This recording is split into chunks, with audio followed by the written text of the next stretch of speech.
Hello, my name is Shamash Aladina. You're listening to the Teach Mindfulness podcast, and today I'm talking about the 4 elements of mindfulness. Now, the reason why mindfulness is particularly popular right now is because of all the research behind it. And most people are more aware of the research on a standardized 8-week course called MBSR, another one called MBCT. But actually, there's a whole other realm of very good in-depth research from a field called ACT, Acceptance and Commitment Therapy, or Acceptance and Commitment Training. And through their research, they've actually unpicked the different elements of mindfulness, and they've discovered that there's these 4 key elements. And they've been quite well tested. They've tried one and then the other, and put some in and took some out.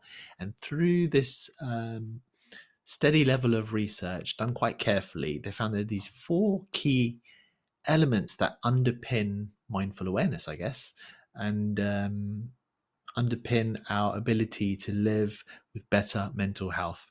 And so I'm going to go through these 4. The first one is acceptance. Now you can use the word acceptance, allowing, letting be, opening. There's so many different words that you can use for this because there's quite a lot of misconceptions about the word acceptance. But it's essentially about making space for our experiences, our internal experiences. So in particular, like kind of our feelings and our sensations and our urges. Usually when we have unpleasant experiences within ourselves, we want to get rid of them, we want to push them away, we want to pretend they're not there, we want to try and put a positive spin and pretend that we're not having this experience, or we try to fight them to force them away. So it turns out the first kind of element of mindfulness that helps in its efficacy, that makes it effective, is the skill of acceptance.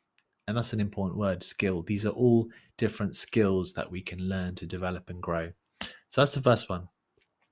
Next one is called cognitive diffusion, or a simpler way of saying it is unhooking. And it's the skill of being able to unhook from our thoughts. Normally we have thoughts that are popping into our head all the time, obviously, and we're so hooked onto them, we just take them to be true, take them to be facts. But actually, on another level, they are just sounds or images that are arising in our consciousness. So, the other skill that we learn through mindfulness and mindfulness meditation is this unhooking skill, cognitive diffusion.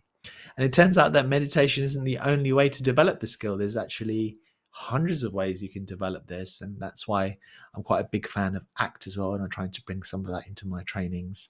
These many, many different ways of unhooking.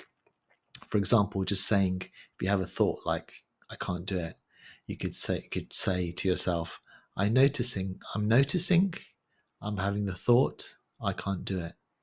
I'm noticing I'm having the thought, I can't do it. And straight away, you're creating some cognitive diffusion, you're creating some unhooking there. It didn't even require any meditation in a sense. So that's the second skill. Third one can be called perspective taking. It can be called self as context. It could be called observing self. It could be called the transcendent self. But it's that skill of being able to be an observer of your own experience and also to see things from different perspectives, including seeing yourself from a different perspective.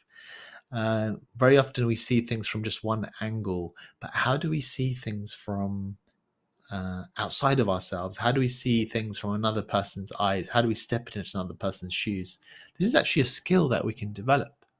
And, meditation may not directly develop that skill, or sometimes it does, especially the observing self, when you're kind of watching and observing and noticing your breathing or your thoughts or feelings coming up. This skill of transcendent self starts to develop. And, you may link this to the idea of spirituality, but you don't have to at all. It's a psychological skill, actually, but it's linked to a lot of spiritual experiences that people can also have in mindfulness.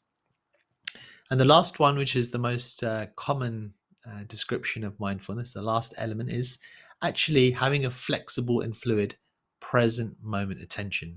So if you can move your attention from place to place, if you can, and sometimes it needs to be more focused, sometimes it needs to be more open, being able to move it from one place to the other. This is another important and very important element of mindfulness.